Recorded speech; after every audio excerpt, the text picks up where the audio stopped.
বলে আসমান আমি তোর মাথার উপরে একটা দুইটা নয় রে 6টা আসমান ঝুলায়া রাখছি আমি। এক একটা আসমান বানাইছি আমি আল্লাহ নূর দিয়া, কোন আসমান বানাইছি স্বর্ণ দিয়া, কোন আসমান বানাইছি হীরা মণি মুক্তা দিয়া। এরকম ভাবে আসমান সাজাইছে। যেদিন ইসরাফিলের সিংহায় ফুঁক দিবে রে, আসমান থেকে সূর্যটা ভেঙ্গে ভেঙ্গে টুকরা টুকরা হয়ে জমিনে পড়বে। জানোনি সূর্য কত বড়? এখন তো আমরা এখান থেকে তাকায়া দেখি সূর্যটা একটা প্লেটের মতো দেখা যায় গো। না না, এখনকার বিজ্ঞান বলে এই সূর্যটা এই পৃথিবীর থেকে 13 লক্ষ গুণ বড়। সুবহানাল্লাহ কি বাড়ি দিয়া হবে? এই বিজ্ঞান বলে এই পৃথিবীর থেকে 13 লক্ষ গুণ বড় সূর্য, আর এর দূরত্ব হলো 9,30,00,000 মাইল দূরত্ব। সুবহানাল্লাহ। আমার প্রশ্ন হলো, পৃথিবীর থেকে যদি 13 লক্ষ গুণ বড় হয়, সূর্য যদি পরে পৃথিবীর কি আর তালাশ করে পাওয়া যাবে? কথা হয় না। কারণ এটা তো পৃথিবীর থেকে 1-2 গুণ বড় নয়, 13 লক্ষ গুণ বড়। পৃথিবীর উপরে পড়লে পৃথিবী নাই, গায়েব হয়ে যাবে। এরপরে সূর্যের থেকে কোটি কোটি গুণ বড় তারকা।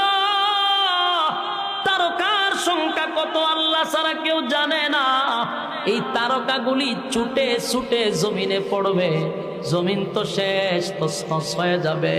সাগরের পানির মধ্যে আগুন ধরে যাবে।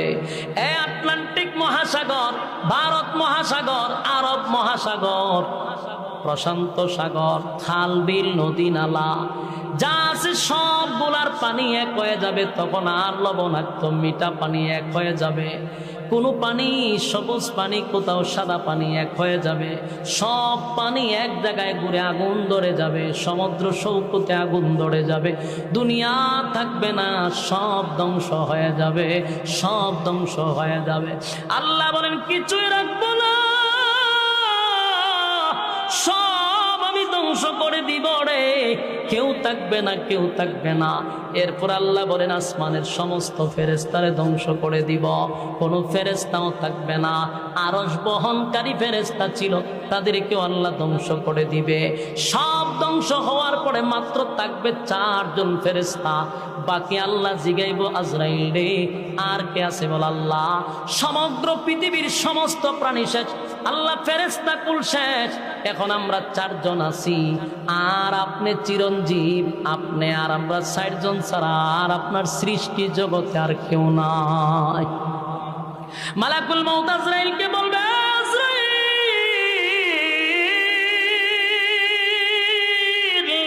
যা জিবরাইলকে শেষ করে দে। জিবরাইলও শেষ হয়ে যাবে গো। জিবরাইলও শেষ, মিকাইলও শেষ, ইসরাফিল যে দুনিয়া ধ্বংস করছে সেই ইসরাফিলও শেষ। আল্লাহ জিগায় আজরাইল রে আর কে বাকি আছে বল? আল্লাহ। আমি আর আপনি ছাড়া কেউ নাই। আমি তো জান কবজ করি, আমি বেঁচে আছি, আর আপনি চিরঞ্জীব, আপনি ছাড়া কেউ নাই, কেউ নাই, কেউ নাই। আল্লাহ কয় আমার তো কথা ছিল কেউ থাকবে না, তুই কেন দাঁড়ায় আসস? আজরাইল আল্লাহ আমারে কি মারবেন? আল্লাহ কয় তুইও মরণশীল, তুইও মরণশীল, তুইও থাকবি না। আজরাইল চিৎকার শুরু করবে। আজরাইল কল্পনাও করে নাই যে আল্লাহ তারে শেষ করার জন্য হুকুম দিবে। মালাকুল মউত আজরাইল এমন একটা চিৎকার মারবে গো। আল্লাহর নবী বলে সেদিন যদি কোনো প্রাণী বেঁচে থাকতো রে, মালাকুল মউত আজরাইলের চিৎকারে সমস্ত প্রাণী মারা যাইত চিৎকারে। আজরাইল চতুর্দিকে দৌড়াইতে থাকবে আর চিৎকার দিতে থাকবে, আল্লাহ আমি তো আজরাইল সবার জান রূহ কবজ করছি, আমারে কি দিয়া কবজ করবেন? আল্লাহ কয় আমার হুকুমটাই তোর জান কবজ করে ফেলবে। আল্লাহ হুকুম দিবে, মালাকুল মউত আজরাইল চিৎকার দিতে দিতে মালাকুল মউত আজরাইলও শেষ। এখন আর কেউ নাই, শুধু বাকি আছে কে? ইমানের শক্তি দিয়া বলেন কে? আরো জোরে বলেন কে? আল্লাহ ছাড়া কেউ নাই গো, আল্লাহ ছাড়া কেউ নাই, কেউ নাই, কেউ নাই। নাই, সব ধ্বংস হয়ে গেছে, সব ধ্বংস হয়ে গেছে। সেদিন আল্লাহ একাই থাকবে আর বলতে থাকবে গুনগুনাইয়া, কিরে পৃথিবীর রাজা বাদশারা আজকে তোরা কোথায়? কত পাওয়ার দেখাইলি, কত ক্ষমতা দেখাইলি, কই তোরা আজকে কোথায়? আজকে কথা বল। কেউ কথা বলে না, সব নিস্তব্ধ, সবই তো ধ্বংস। আল্লাহ একা, কেউ কথা বলে না। আল্লাহ বলেন লিমানিল মুলকুল ইয়াউম, এ পৃথিবীর রাজা বাদশারা কোথায়? কেউ কোনো কথা বলবে না, সব ধ্বংস, সব ধ্বংস। শেষে আল্লাহ নিজেই বলবে লিল্লাহিল ওয়াহিদিল কাহ্হার। আল্লাহ নিজেই বলবে আজকে আমি রাজত্বের মালিক, আমার রাজত্ব আজকে। আল্লাহ নিজেই রাজত্ব কায়েম করবে, সব ধ্বংস হয়ে যাবে। আল্লাহ নিজেই একা থাকবে। আল্লাহ চিরঞ্জীব, আল্লাহর কোনো মরণ নাই, আল্লাহর গুম নাই, আল্লাহর তন্দ্রা নাই। জুরে কোন সুবহান। যুবক ভাইরা আমার, আপনাদের কাছে আমার কথা একটাই হলো, এই পৃথিবীতে কেউ থাকতে পারে নাই, কেউ থাকতে পারে নাই। আমার বাবাও না, দাদাও না, সবাই চলে গেছে। আমি আর তুমিও থাকবো না। চলে যেতে হবে 100% জানার পরে এত নাফরমানি কেমনে হয় আমার বুঝে আসে না। আমিও জানি চলে যাব, তুমিও জানো চলে যাবে, চলে যাবই তো, থাকবো না। আমার আগেও কেউ থাকলো না, আমিও থাকবো না। তাহলে মাঝখানে কেন রে আল্লাহর এত নাফরমানি? এত নাফরমানি কেন? বাংলাদেশে মিম্বরে বসে বসে ইমামরা মসজিদের মিম্বরে বসে এত ওয়াজ করার পরেও আমাদের রক সোজা হয় না। এত মাহফিলে বক্তা ওয়াজ করে বোঝায় রক সোজা হয় না। সোজা তো হইবি, বেঁচে থাকতে হইলি না, মরার পরে সোজা হবি। আল্লাহ আমাদেরকে মরার আগে সোজা হওয়ার তৌফিক দান করুক, আমিন। যেই কথাগুলি বলছি যদি আমরা এগুলা ইখলাসের সাথে শ্রবণ করি। মক্কায় ইহুদিরা এসে দল পাকালো, চল মুহাম্মদকে আজকে প্রশ্ন করে আটকায় দিল। কি প্রশ্ন করবি? ইহুদিরা বলে এমন প্রশ্ন জানা আছে এগুলোর কিছুই মুহাম্মদ জানে না। ইহুদিরা এসে হাজির, মুহাম্মদ আমরা কালিমা পড়ে মুসলমান হব, আল্লাহ রাসূল তো মহা খুশি, তাই আসো। তবে শর্ত আছে। কি শর্ত? 3টা প্রশ্নের উত্তর দিতে পারলে লাইন ধরে আমরা সব কালিমা পড়ে ফেলব। কোন 3টা প্রশ্ন বলো? তারা প্রশ্ন শুরু করলো। প্রশ্ন নাম্বার 1, মা হুয়া রূহ। মুহাম্মদ বলো তো রুহু কারে বলে? রুহু কি? রুহু কাকে বলে? এই ক্যামেরাম্যান, এই তোমার কি? বসো মিয়া, এখনো ভদ্রতা শিখো নাই। আলোচনার মাঝখানে এদিক দিয়ে উঠবে, ওদিক দিয়ে উঠবে, চপ চপ চপ, কথা নেই। বসো, কেউ উঠবো না। ক্যামেরাম্যান, অতিথি, সভাপতি, কোনো কথা না। আলোচনার মাঝখানে no one is allowed to talk or to make any disturbance. প্রশ্ন নাম্বার 1, মা হুয়া রূহ। মুহাম্মদ বলো রুহু কারে বলে? এই যে রুহু, এটা দেহের মধ্যে ঢুকলে মানুষ নড়ে চড়ে, অ্যানিমেশন, জীবন্ত প্রাণবন্ত, আছে না নাই? এটা যখন চলে যায় আর লড়ে আর নড়ে চড়ে। 2 কান্দে ছিল যে তোমারে 2 জনা পাহারা, তোমারে একলা থইয়া পালাইছে তাহারা। তোমার 8 কুঠুরি 9 দরজা বন্ধ, এবার হলো রে হলো মুখে আল্লাহ রসুল সবে বলো।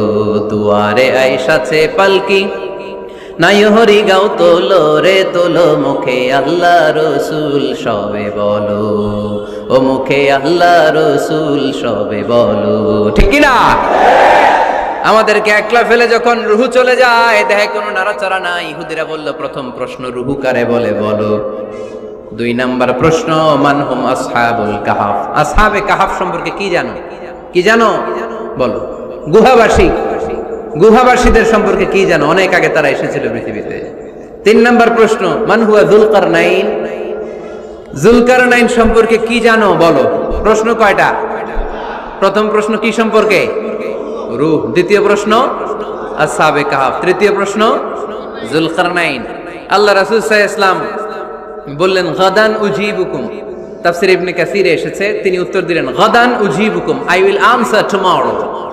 আগামীকাল উত্তর দিব। কারণ জানেন না তো কি করে বলবেন, আর না জানলে উনি বানায় কিছু বলেন। কারণ কোরআন তো পরিচয় দিয়েই দিল, তিনি মন গড়া কখনো কিছু বলেন। আগামীকাল উত্তর দিব। ওরা আগামীকাল উত্তরের জন্য হাজির, কিন্তু ওহী আসে নাই, উনি বলতেও পারে না। বিশ্বনবী আবার বললেন গদান উজিবুকুম, আগামীকাল দেব। তারপরের দিন ইহুদিরা এসে হাজির, বিশ্বনবী উত্তর করতে পারেন না। বিশ্বনবী আবার বললেন গদান উজিবুকুম, আগামীকাল বলে দেব। আগামীকাল ওরা এসে হাজির, তৃতীয় দিনও তিনি পারেন না। এসে হাসাহাসি শুরু করছে, এই মক্কার লোকেরা দেখো, এই লোকটা এতদিন তোমাদেরকে ভুল বুঝাইছে, এই লোকটা এতদিন বলেছে তিনি নবী। তিনি যদি নবী হতো তিনি তো প্রশ্নের উত্তর করতে পারতো, পারে না কেন? পারে না কেন? এটাই প্রমাণ করে তিনি নবী নয়। তিনি যদি পারত উত্তর দিয়ে দিত। আপনারা এদিকে তাকান কেন? ডানে কি অ্যাম্বুলেন্স যাচ্ছে, তো আপনাদের কি হয়েছে? আপনারা এদিকে তাকান। তিনি যদি জানতেন তাহলে তো উত্তর দিতেন, পারেন না কেন? 3 দিন 4 দিন, আহা, নবীও লজ্জায় অসহায়, উত্তর দিতে পারেন না। টানা 15 দিন, টানা কয়দিন ওহী আসে নাই, নবী উত্তরও দিতে পারে না। আল্লাহ রাসূল সাল্লাল্লাহু আলাইহি ওয়াসাল্লামের জন্য এত বিব্রতকর পরিস্থিতি আর কখনো ছিল না। তিনি বারবার বলতেছেন কালকে বলবো, কিন্তু উত্তর আসে না। এর কারণ নবী ইনশাআল্লাহ বলে নাই। কি বলে নাই? নবীর মাধ্যমে, আমার পেয়ারা নবীর মাধ্যমে আমাদেরকে শিখানোর জন্য আল্লাহ 15 দিন ওহী নাজিল বন্ধ করলেন। চিল্লায় বলেন কয়দিন? এরপর আল্লাহ কোরআনের আয়াত নাজিল করলেন, ওয়ালা তাকুলান্না লিশাইইন ইন্নী ফাইলুন যালিকা গাদা ইল্লা আইয়াশা আল্লাহ। নবী গো, ভবিষ্যতের কোনো কাজের ব্যাপারে যদি কাউকে ওয়াদা দেন, ওয়াদা দেওয়ার আগে অবশ্যই ইনশাআল্লাহ বলে দিয়ে। নবীর মাধ্যমে আমরা শিখে গেলাম না? এবার আল্লাহ 3টা প্রশ্নের উত্তর জানাই দিলেন। ইয়াসআলুনাকা আনির রূহ قل الروح من أمر ربي وما أوتيتم من العلم إلا قليلا। দ্বিতীয় উত্তর জানিয়ে দিলেন, আম হাসিবতা আন্না আসহাবাল কাহফি ওয়ার রাকিব কানু মিন আয়াতিনা আজাবা। 3 নম্বর প্রশ্নের উত্তর আল্লাহ সূরা কাহফে জানিয়ে দিলেন, ইয়াসআলুনাকা আন যিল কারনাইন قل سأتلو عليكم منه ذكرا। আল্লাহু আকবার। এবার নবী দাঁড়িয়ে গেলেন, বললেন কার কার উত্তর লাগবে আসো। রূহ হলো আল্লাহর আদেশ, আল্লাহর আদেশে ঢুকে আর আল্লাহর আদেশে বের হয়। আসহাবে কাফের 7 জন ছেলে ছিল, গুহার মধ্যে আল্লাহর ভয়ে ঢুকেছে। 309 বছর পরে আল্লাহ তাদেরকে আবার ঘুম থেকে জাগিয়েছে। জুলকারনাইন এমন একজন বাদশা, গোটা বিশ্বকে শাসন করেছে, তার শাসন ক্ষমতার কোনো কমতি ছিল না। সুবহানাল্লাহ, সুবহানাল্লাহ। তাহলে আমার নবী মন গড়া কথা বলে, তাই না? মন গড়া বলে? He was guided by wahi, he was guided by revelation. উনার কাছে ওহী না আসলে, ওহী না নামলে তিনি কখনো কোনো কথা বলে। তাহলে আমার নবীর 4 নাম্বার পরিচয়, তিনি মন গড়া বলে না, জেনে শুনে ওহী প্রাপ্ত হয়ে বলে। সুবহানাল্লাহ পড়েন। এরপর কোরআন আমাদেরকে জানালো নবীর 5 নাম্বার পরিচয়, আমার নবী হচ্ছেন দিলদরিয়া, রহমতের নবী, দয়ার নবী, মায়ার নবী, ভালোবাসার নবী। আমার নবীর ভালোবাসার কমতি নাই। তিনি হলেন রাহমাতাল লিল আলামিন। তিনি কি? প্রথমে তিনি ছিলেন রাসূলুল্লাহ, তারপর তিনি শেষ নবী, তারপর তিনি মানুষ ছিলেন, তারপর তিনি আন্দাজে মন গড়া কিছু বলেন না। 5 নম্বরে কোরআন বলল তিনি রাহমাতাল লিল আলামিন। তিনি কি? আরো জোরে বলেন, সবাই বলেন। মুখস্থ হয়েছে? পরিচয় দিতে পারবেন না নবীর? তিনি কি? রাহমাতাল লিল আলামিন। ইন্ডিয়ান নায়িকাদের নাম তো খুব মুখস্থ। ক্যাটরিনা কাইফ, কি কঠিন নাম, আমার দাঁত ভেঙে যায়, পোলাপান কয়ে ফেলায়, ছোট্ট বাচ্চা। ক্যাটরিনা কাইফ, সালমান খান, আমির খান, অমিতাভ বচ্চন, কি কঠিন নাম, এগুলো মুখস্থ। রাহমাতাল লিল আলামিন বেরোয় না মুখ দিয়া। আওয়াজ করে বলেন রাহমাতাল লিল আলামিন। রাসূলে আরবি সাল্লাল্লাহু আলাইহি ওয়াসাল্লামের ব্যাপারে গোটা মক্কা নগরীতে এই 4-5 জন লোক গোটা মক্কা নগরী তো এইভাবে সমালোচনা শুরু করছে। আমরা আগেই বলছি উনি কোনো রাসূল না, আগেই বলছি উনি কোনো নবী না। উনি যদি নবী রাসূল হইতো রে, তাহলে 3টা প্রশ্নের জবাব দিতে গিয়ে আজকে একটা সপ্তাহ ধরে আমাদেরকে খালি কয় আজকে না কালকে, আজকে না কালকে। গোটা মক্কা নগরীতে রাসূলকে নিয়ে সমালোচনা শুরু হইল। চতুর্দিক দিয়া সমালোচনা করে কয় দেখছুনি 3টা প্রশ্নের জবাব দিতে পারল না, উনি কোন রাসূল হতে পারে না। নাউজুবিল্লাহ। আল্লাহর পয়গম্বর নিজেই চিন্তিত হয়ে গেল, নিজেই আশ্চর্য হয়ে গেল। যেখানে সকালে জিবরাইল আসে রে, যেখানে বিকালে জিবরাইল আসে, আজকে সপ্তাহ চলে যায় জিবরাইল আসে না। কেন রে জিবরাইল কেন আসে না, কেন আসে না? নবীজি বারবার আসমানের দিকে তাকায়, কখন জানে জিবরাইল আসবে। আর গোটা মক্কায় নবীর বিরোধিতা শুরু হয়ে গেছে রে। পয়গম্বরকে বিভিন্ন ভাবে মানুষ রাস্তাঘাটে, দোকানপাটে, গ্রামে গঞ্জে, শহরে বন্দরে নবীর বিরোধিতা শুরু করছে, গালমন্দ শুরু করছে। আল্লাহর নবী বেতায় ব্যতীত কান্দে আর বলে জিবরাইল রে, সকালে আসতি, বিকালে আসতি, আজকে একটা সপ্তাহ ধরে জিবরাইল আসে না। 3 প্রশ্নের জবাবও রাসূল দিতে পারে না। আমার যুবক ভাইরা দিলের কান লাগায় শুনেন, আল্লাহর পয়গম্বর প্রতিদিন কান্দে, কানতে কানতে কানতে নবীর চোখ দিয়া মুক্তার দানার মতো পানিগুলা পড়তেছিল। আল্লাহর পয়গম্বর কান্দে আর বলে জিবরাইল রে, কেন আসুস না? আজকে একটা সপ্তাহ হয়ে গেল, কেন আসলি না? এইভাবে কোন রিওয়ায়াতে আসে 1 দিন 2 দিন নয়, 15 দিন পর্যন্ত জিবরাইল আসে না। এমনকি কোরআনের আয়াত নাজিল হয় না। মক্কা নগরীর মানুষগুলি বলা বলি করতে লাগলো, দেখছনি মুহাম্মদের আল্লাহ মুহাম্মদকে ভুলে গেছে, মুহাম্মদের আল্লাহ মুহাম্মদকে ভুলে গেছে। আর উম্মে জামির আবু লাহাইবার বউ কয়, মুহাম্মদের কাছে একটা শয়তান আসতো, এখন আর আসে না। এই ধরনের কুরুচিপূর্ণ কথাগুলি বলতে লাগলো রাসূলের সামনে। আল্লাহর পয়গম্বর নিজেও বেতায় ব্যতীত, নবীও কান্দে আর কয়, আল্লাহ সত্যি কি আপনি আমারে ভুইলা গেলেন? কেন গো মালিক, আপনি আমার কাছে জিবরাইল পাঠান না? কেন আপনি আমার কাছে কোরআন পাঠান না? নবী নিজেও কান্দে আর বারবার আসমানের দিকে তাকাইয়া বলে, আল্লাহ আপনি কি আমারে ভুইলা গেছে? নবীর কান্না। অন্যদিকে মক্কার সমালোচনা। এক পর্যায়ে আল্লাহ জিবরাইলকে পাঠায়া দিল। 15 দিন পরে, কয়দিন পরে? 15 দিন পরে জিবরাইল আলাইহিস সালাতু ওয়াস সালাম পয়গম্বরের সামনে আইসা হাজির। আল্লাহর নবী অভিমান, একটু রাগ। পয়গম্বর বলেন, জিবরাইল রে কেন আসলি? হুজুর একটা সূরা নাজিল হইছে। আল্লাহর নবী বলেন, সূরা নাজিল হইল বুঝলাম, কিন্তু 15 দিন কেন আইলি না? মানুষ আমারে গালাগালি করছে, মানুষ আমারে কত ধরনের কুরুচিপূর্ণ কথা বলছে, আমারে বলছে আমি কোনো নবী না, কোনো রাসূল না, কত গালমন্দ করছে রে জিবরাইল, কেন আসলি না? আমার আল্লাহ কে ওরে বইলা গেছে? আমার মালিক কি আমার প্রতি নারাজ হয়ে গেছে রে? মক্কার মানুষ কয়, আমারে নাকি আমার আল্লাহ ভুইলা গেছে।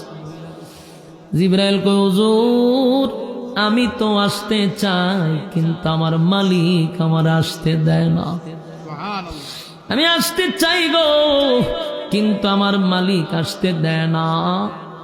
আল্লাহর নবী বলেন, জিবরাইল রে কেন আসতে দেয় না? আমার মালিককে আমার প্রতি নারাজ, আমার মালিককে আমার প্রতি রাগ করছে, কেন আসলি না?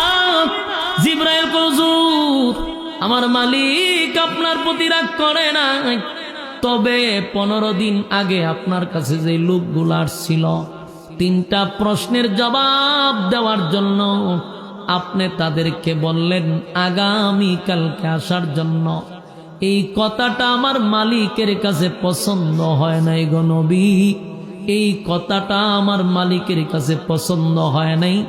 আপনি মাঝখানে ইনশাআল্লাহ বলেন নাই। যুবক ভাইরা, আশিকে রাসূল, কথাগুলি দিলের কান লাগায় শুনেন।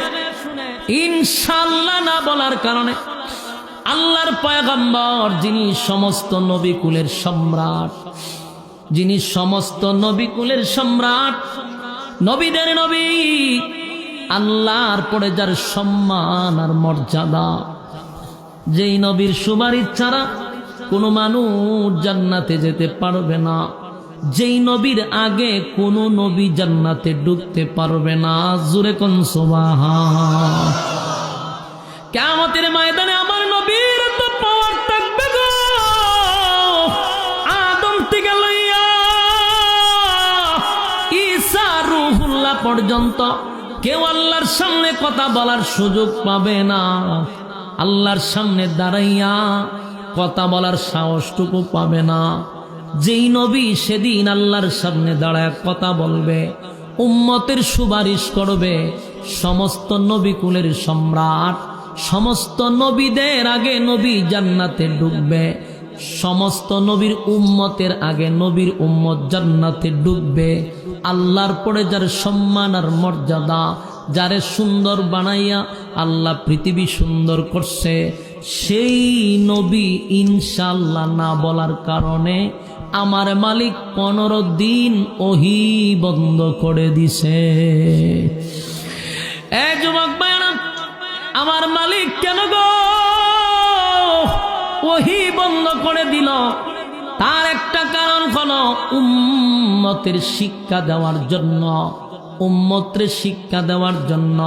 নবীর কাছে প্রথম আসার পরে নবী বলছে আগামীকাল কাইস, মাঝখানে ইনশাআল্লাহ বলে নাই, কিন্তু পরের দিন তো স্মরণ থাকার কথা, পরের দিনও ইনশাআল্লাহ বলে নাই।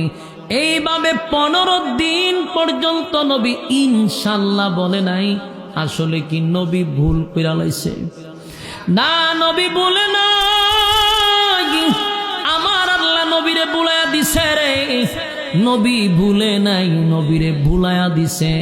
ইনশাআল্লাহ না হয় নবী একদিন বলছে, কিন্তু